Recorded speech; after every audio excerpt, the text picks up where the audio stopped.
wabarakatuh. Salam sejahtera untuk kita semua. Perkenalkan, saya Sukarman, SPD MN, merupakan salah satu dosen tetap di program studi D4 Teknik Konstruksi Gedung, jurusan Teknik Sipil, Politeknik Negeri Jakarta. Saat ini, saya sedang mengikuti tahapan sertifikasi dosen yang diselenggarakan oleh Kemendikti-Saintek tahun 2025.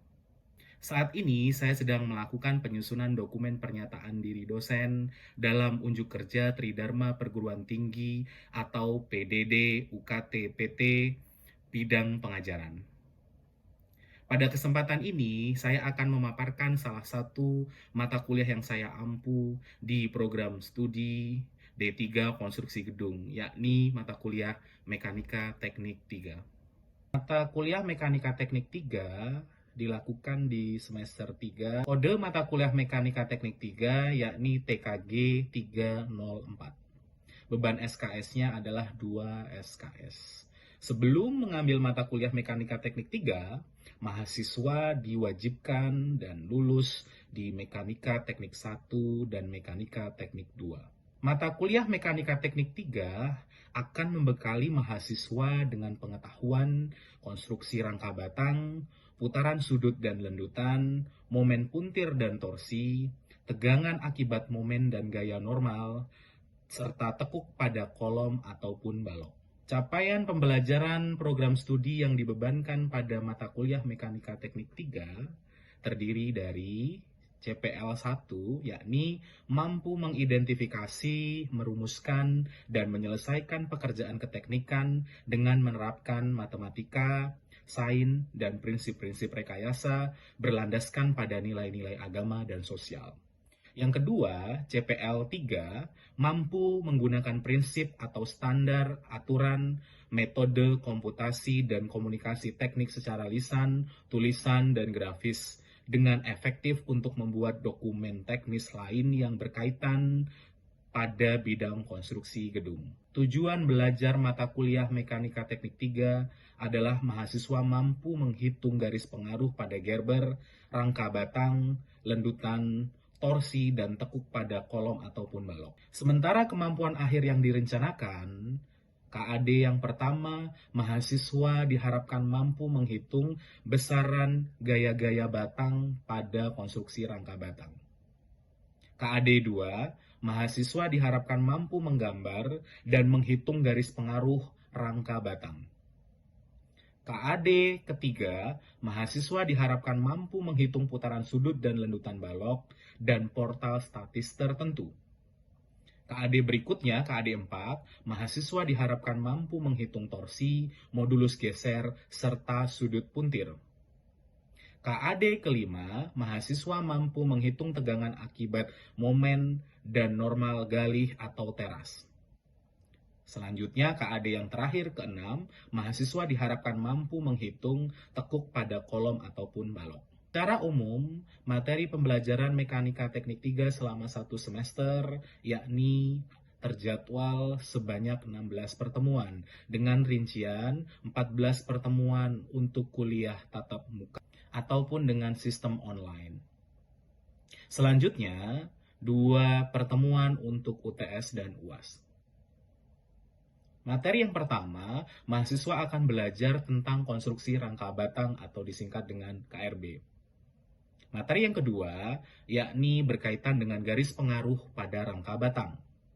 Materi selanjutnya, yang ketiga, adalah terkait lendutan balok dan portal statis tertentu.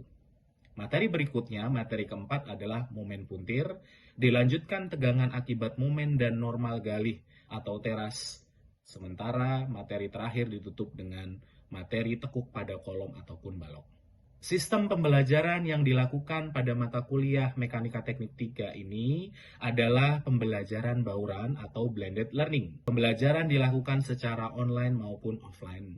Metode pembelajaran yang saya gunakan yang pertama adalah studi kasus atau case method, berikutnya adalah ceramah interaktif atau delivery, lalu ada juga small group discussion, ada juga demonstrasi, dan tentunya belajar mandiri.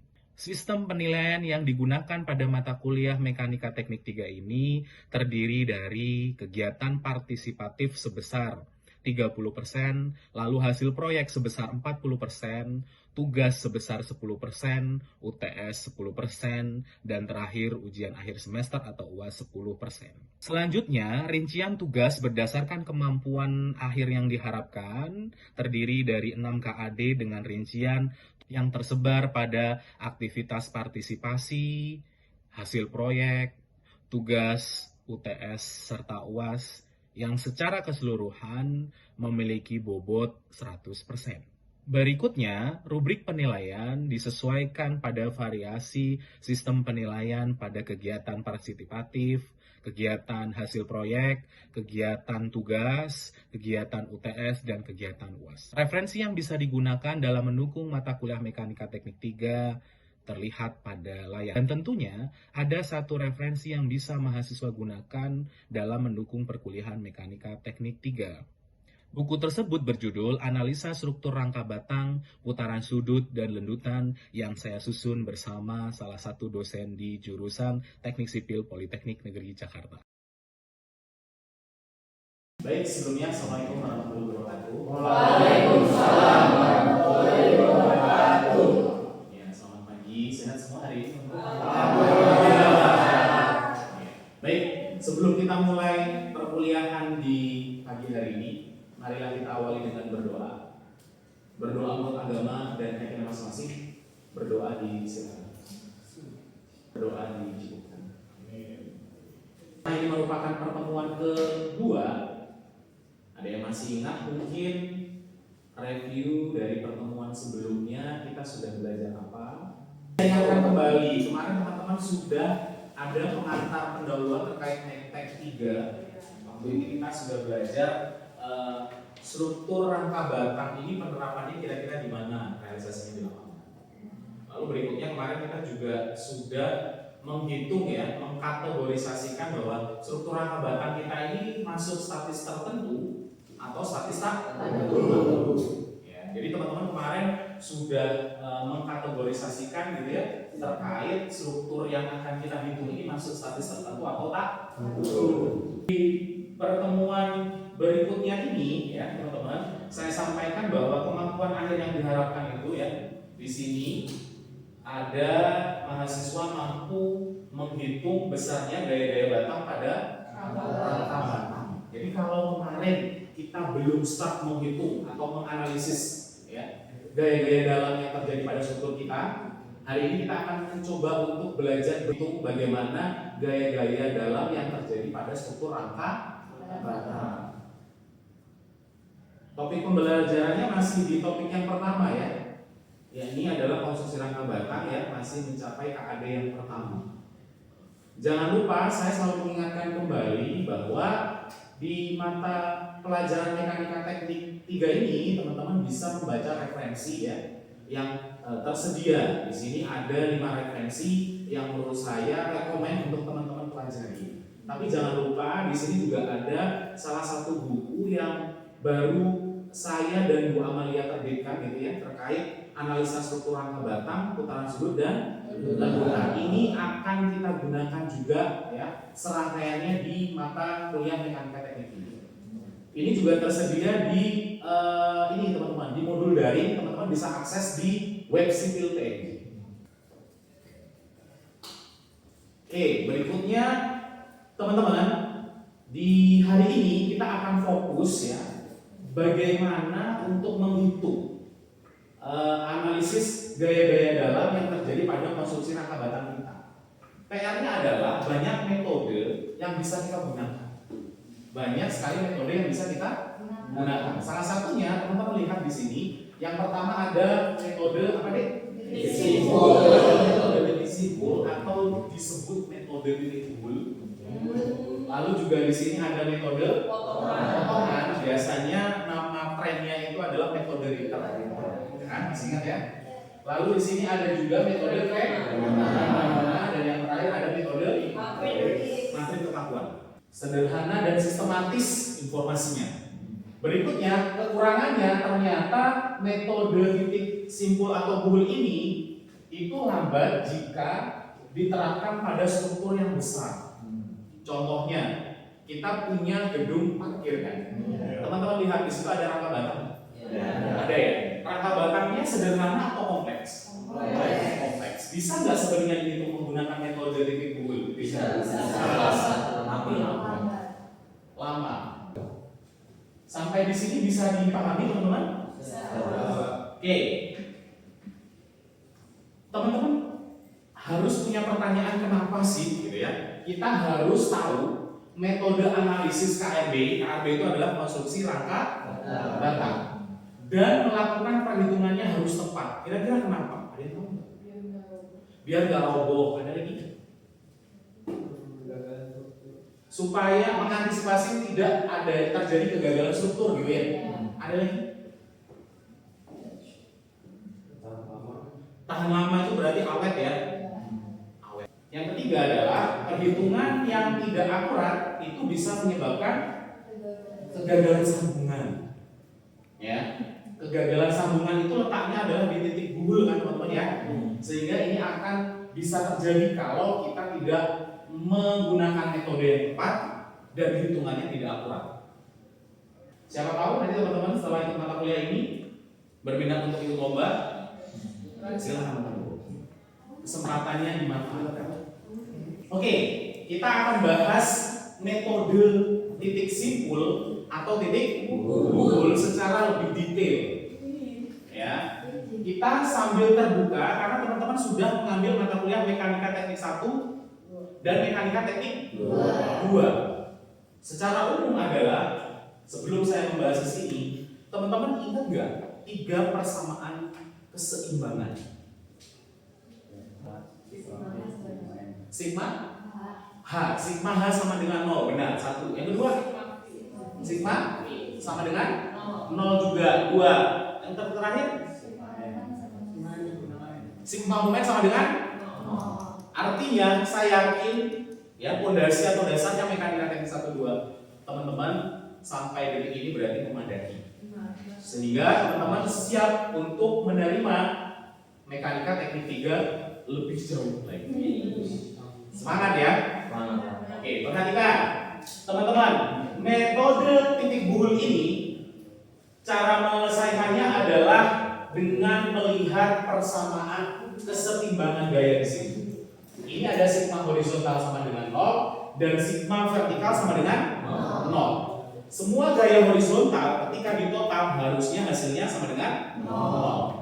Hal yang sama, ketika gaya vertikalnya semua bekerja, sigmanya, totalnya berarti harus sama dengan 0. Teman-teman tidak usah risau dengan persamaan yang ada di sebelah kanan. Ini hanya gaya penulisan. X di sini adalah gaya horizontal, sementara Y adalah gaya vertikal. Bisa dipahami? Teman-teman lihat di slide berikutnya. Penyelesaian keseimbangan titik simpul atau titik buhul diselesaikan dengan memakai syarat keseimbangan pada titik simpul, yaitu sigma vertikal sama dengan 0 dan sigma horizontal sama dengan 0. Ini adalah aturan yang pertama. Bisa dipahami ya? Dipahami, diresapi. Yang kedua, keseimbangan pada tiap-tiap titik tersebut ya bisa diselesaikan jika terdapat maksimum tadi. Jadi kalau lebih dari 2 gimana? Gak bisa. Artinya teman-teman tidak boleh memilih titik itu yang pertama dikerjakan. Bisa dipahami? Harus nyari. Jadi kita harus klasifikasikan titik mana yang harus pertama dikerjakan supaya hanya ada maksimum 2 batang yang tidak diketahui. Sampai sini bisa dipahami? Jangan lupa juga seperti mekanika teknik 1 dan 2. Ketika ada perputaran searah jarum jam tandanya apa? Positif. Kalau berlawanan jarum jam negatif. Sama halnya di titik buhul. Perjanjian tanda pada KRB menggunakan metode titik buhul, teman-teman lihat yang ada di sebelah kanan langsung. Ya, ini adalah deskriptif yang menjelaskan ilustrasi yang ada di sebelah kanan. Langsung saja di sini.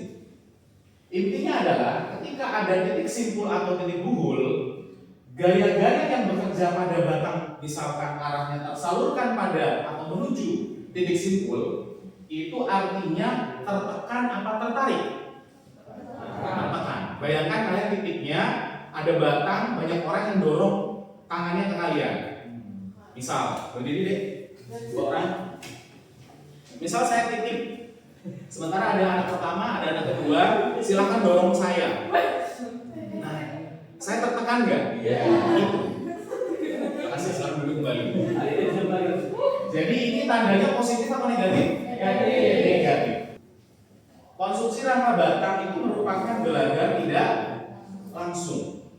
Sehingga jika terdapat beban merata, tahu beban merata teman-teman? Tahu beban merata? Seperti apa? Seperti ini disebut beban merata nggak?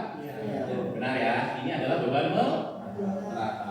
Dari beban titik dan beban merata ini masih ada variatifnya kan? Beban merata apakah bentuknya selalu seperti ini? Ya, tidak. Ada yang bentuk apa? Segitiga. Ada yang segitiga. Ada trapesium. Benar.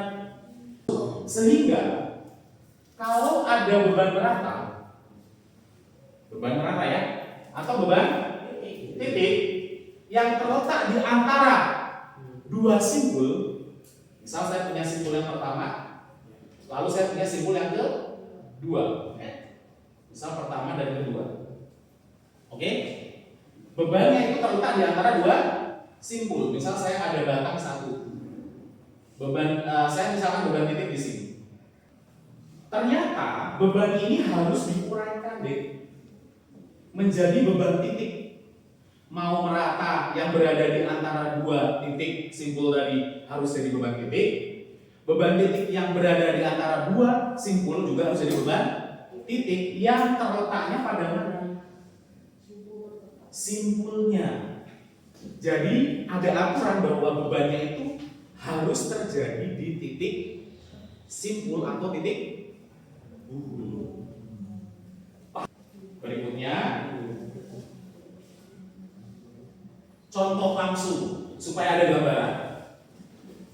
Teman-teman lihat di sini ada sistem KRB, elemen horizontal, benar? Ada elemen vertikal, ada juga elemen diagonal. Ya, berarti elemennya variatif. Apalagi kalau teman-teman lihat di gedung parkir itu kan, setiap elemen rangka batangnya pasti variatif. Artinya beban ini itu realitanya memang bekerja di sepanjang gelagar ini kan. Ya, dari titik A menuju ke titik B. Tapi sekali lagi, transfernya nggak boleh semacam itu. Harus diubah menjadi beban titik dan bekerja pada titik buhul. Kita lihat berikutnya supaya ada gambaran jelas. Ada dua kemungkinan yang bisa terjadi. Yang pertama, teman-teman tahu tidak total beban yang terjadi di sini berapa nih? Beban meratanya kan 1 ton per meter pan. Total bebannya apa enggak? 16. Kenapa? Karena I besar itu rumusnya I kecil dikali aja jarak totalnya. Nah, kita tahu bahwa bebannya itu totalnya adalah 16. PR-nya harus dibagi gimana aja.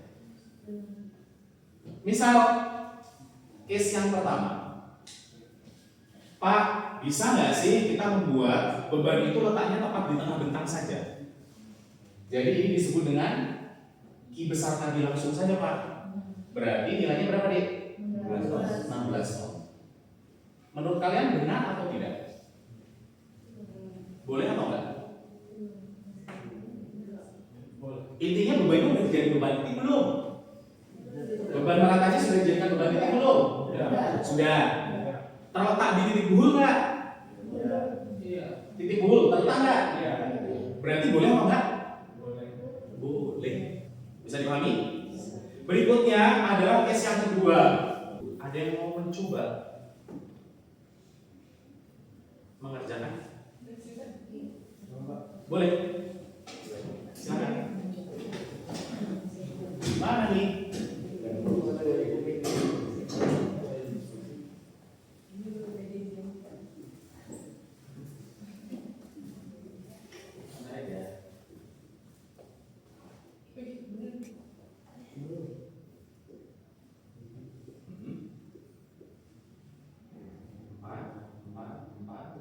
Satuannya boleh tahu?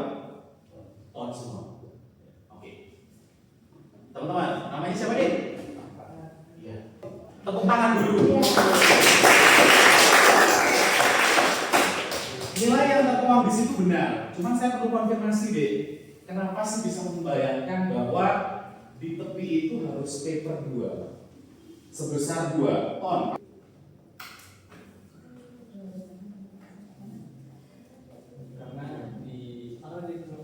Di sisi Andika, karena di ujungnya cuma menerima beban separuh doang. separuh saja. Tepuk tangan dong. Gambarnya gimana? Maaf, 1, 2, 3 berdiri depan. Oke, terus sekarang kalian pegang tangannya semua. Tangannya dipegang semua. Rentakan tangan. Oke, rentakan tangan semuanya. Ceritanya saya akan membuat pembebanan di sini. Ini sama ya, satu tablet. Ini juga satu tablet. Karena ini saya letakkan di antara kedua tangan ini, berarti satu orang ini menerima setengahnya, satu orang ini menerima setengahnya. Ini menerima setengah di kanan. Siapa namamu, Dek? Randi menerima setengah di kanan, menerima setengah di totalnya 1. Sementara siapa, Dek, namamu? Hanya menerima setengah.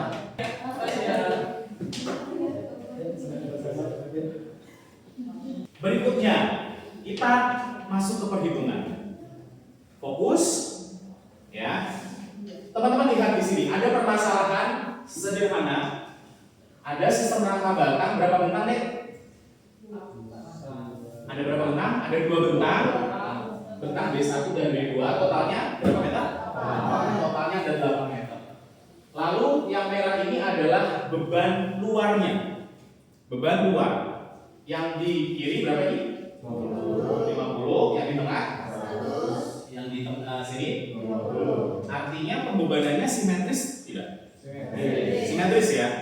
Pembebanannya simetris. Lalu kenapa di sini diberikan variabel-variabel kode supaya memudahkan pada saat nanti kita menghitung kita nggak salah batangnya, gitu. Makanya diberikan kode. Selain titik bulnya, titik bulnya ada berapa? 1, 2, 3, 4, 5. Teman-teman tadi lihat bahwa komponen batang kita itu ada batang vertikal, ada batang horizontal. Tapi jangan lupa, kemungkinan besar akan selalu ada diagonal juga kan?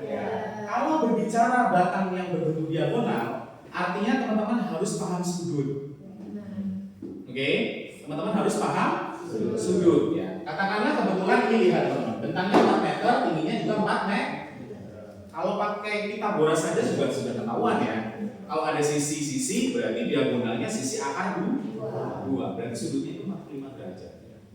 Hanya butuh 2 per 1. Sigma vertikal sama dengan 0 dan sigma horizontal sama dengan 0. Perhatikan. Sigma vertikal sama dengan 0. Coba dilihat gaya vertikalnya ada gimana? V1. Ada yang lain nggak? Karena nggak ada ya sudah mau nggak mau V1 wajib. Karena persamaannya wajib 0.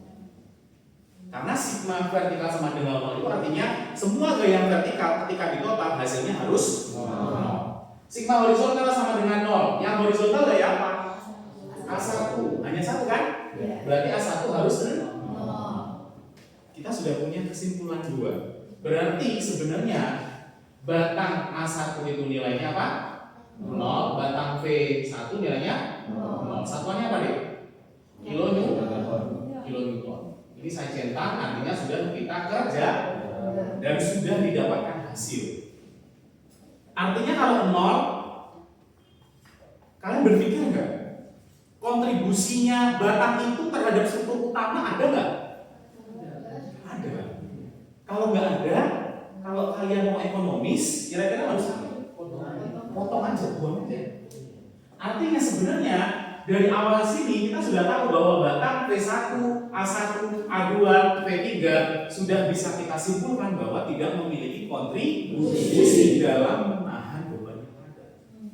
Berikutnya adalah sesi diskusi teman-teman. Ya, silakan dibagi 2 grup, ada grup kanan dan grup kiri. Oke, silakan di scan atau diklik.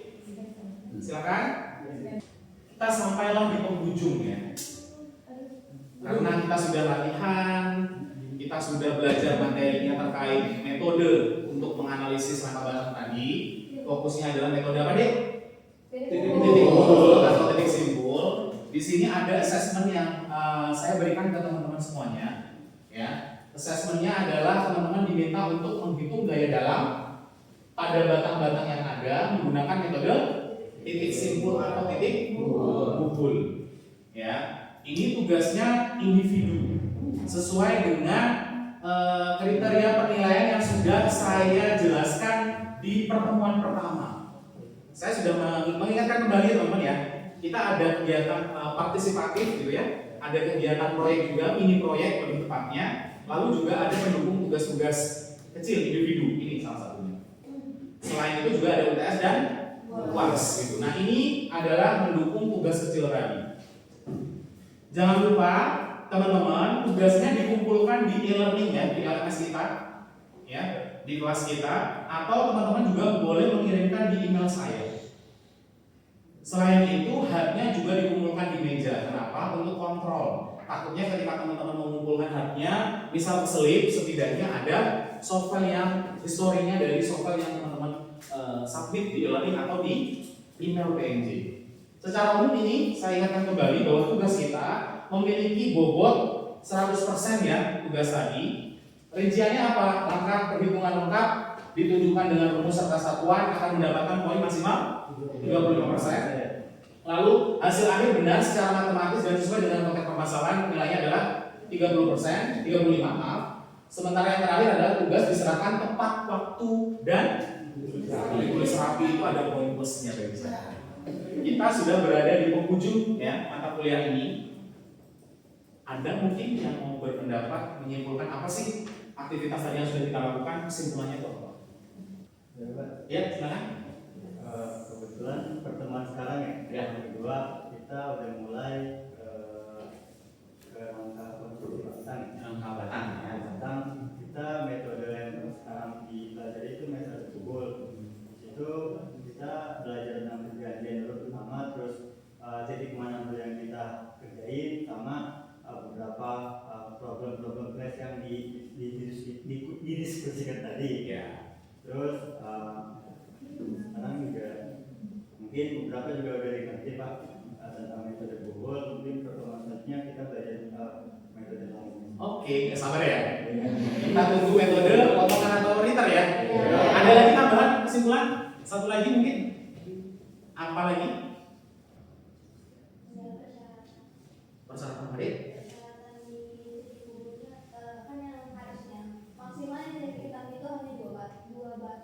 Acuan pertama ya. Oke. Saya mengingatkan kembali teman-teman bahwa pertemuan berikutnya ya, rencana tindak lanjut kita adalah kita akan belajar bagaimana sih kalau menghitung menggunakan metode yang lain, yakni yang sudah dibilang tadi teman kalian nggak sabar nih untuk belajar menggunakan metode yang lainnya ya. Kita akan menggunakan metode potongan atau metode Richter. Jadi ditunggu minggu depan ya. Saya rasa pertemuan mekanika teknik 3 di hari ini saya cukupkan teman-teman ya. Kurang lebihnya mohon maaf. Sebelum saya akhiri, mari kita tutup dengan berdoa kegiatan perkuliahan di pagi menjelang siang hari ini. Berdoa untuk agama dan keyakinan masing-masing. Berdoa disilakan. Berdoa dicukupkan. Kurang lebihnya mohon maaf. Semangat belajarnya teman-teman. Saya tutup. Wassalamualaikum warahmatullahi wabarakatuh. Waalaikumsalam.